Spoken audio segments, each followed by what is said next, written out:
Hey guys, back with another quick unboxing video. Today we have some Transformers, more specifically the XM Studios Bumblebee. So far I've reviewed 3 of the pieces from this line, actually the only other 3 pieces that have been released. We've got Optimus Prime, Starscream, and Megatron.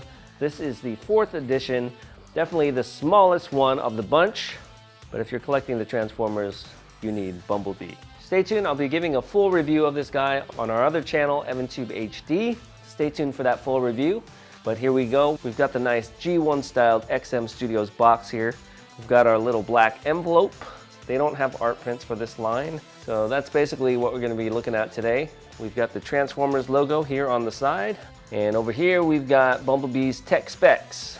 So this box is quite a bit smaller than any of the other Transformers that we've gotten from this line. It is quite wide, however, it is not very deep. Let's go ahead and get some straps off.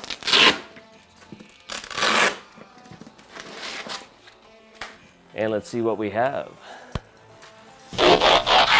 Okay, and here's everything you get. So as I'm taking this out of the box, I'm noticing that this is definitely a lot smaller than I'm used to when opening these Transformers. But you know, Bumblebee, he's a pretty small guy. I think he's probably one of the smallest Transformers. First off, we have our plaque. I might actually start displaying these for the Transformers. I have these guys set up in their own little space with their alt modes underneath them. I'm also collecting the Funko Pops of the retro Transformers, and I have some of the original G1 toys. So I'm kind of displaying them all together, so I think these things could display nicely with them.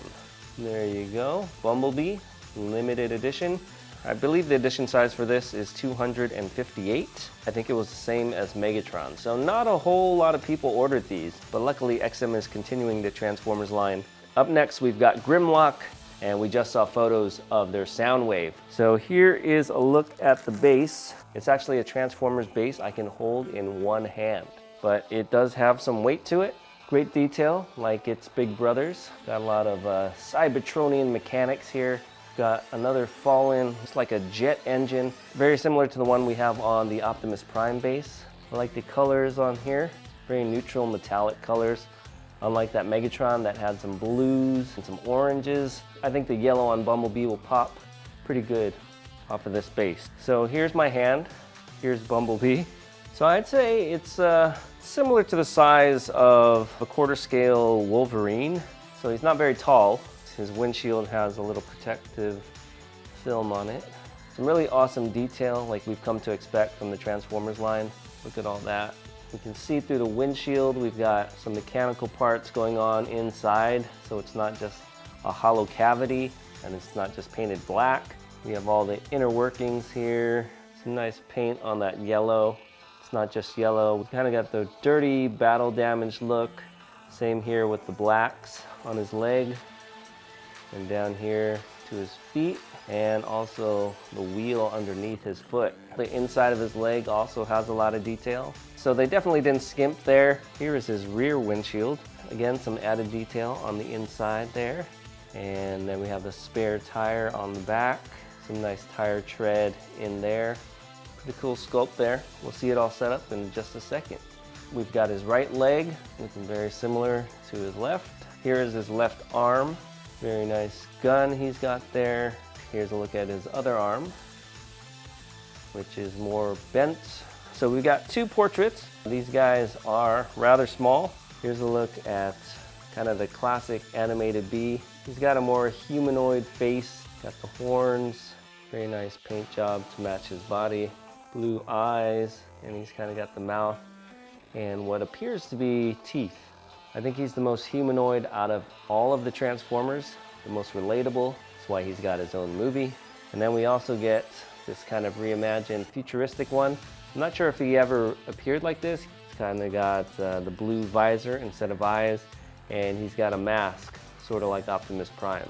It makes him look a little bit tougher, unlike this guy, where he kind of looks like a friendly neighborhood Transformer. And we can remove his head to put in some batteries, and his eyes light up. Then over here we have his buddy Spike.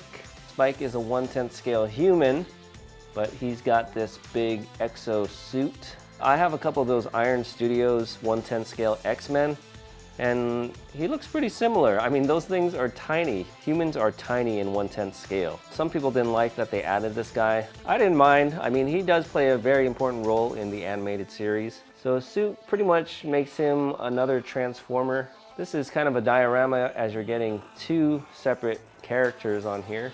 Granted, they are a little bit small. He's got this kind of cool futuristic suit on underneath the exosuit. Look at that. Great detail. That jetpack reminds me a lot of the Optimus Prime jetpack. Look at that rear end. So he's got kind of this silver.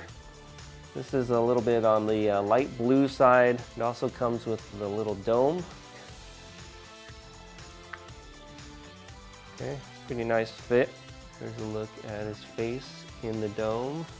Not too bad for a 10th scale human. So here's a look at his right arm. Right here it says the XO3. Looks like it's got like a little gun up in front, some mechanical parts underneath, and all these little coils there in the shoulder area. Let's go ahead and snap that on. And I always am curious how these small humans can fit in these mech suits. Obviously the real joints don't really line up with the robot joints. I guess we have to just suspend belief, just like we do in the comic world. Here is the left arm. And that one just keys in like this.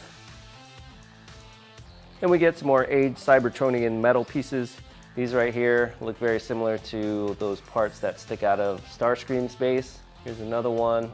We've got two of these hexagonal Cybertronian coasters.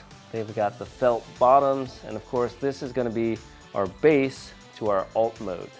And here it is.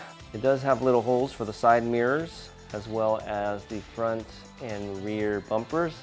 As you can see, they've got a little XM Easter egg here on the back. Here's a look at the underside. Good tread on the tires, nice details on the mechanics of the car. These wheels, just like the Optimus Prime, don't rotate, so don't think you're going to be driving this all over the place.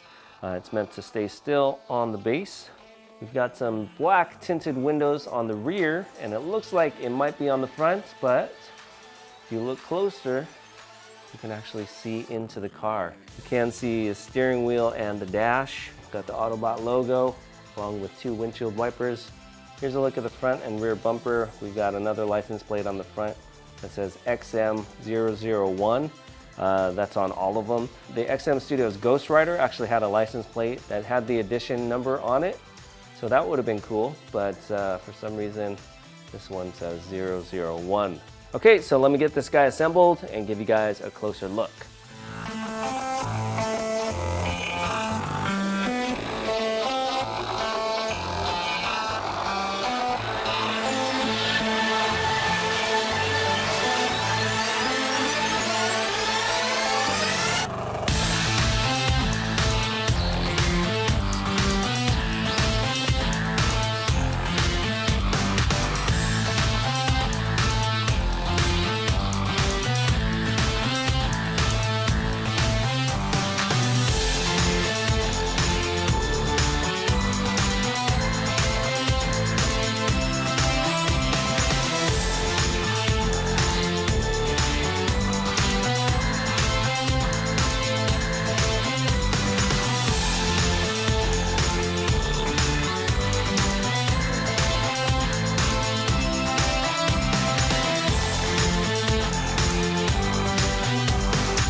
Alright guys, so thanks for watching this quick unboxing. Pretty cool piece. I have some thoughts about the size. Stay tuned for the full review on EvanTube HD. I would have put them up this week, but I've got the XM Studios Thanos and Lady Death video coming out this week. So that's why I decided to put this unboxing video on this channel. But stay tuned because I'll give you some more of my thoughts on this piece, as well as compare him to some of the other Transformers, along with some of my other 1/10, 1/6, and quarter scale statues. So stay tuned for that. Thanks for watching, and we'll see you guys next time.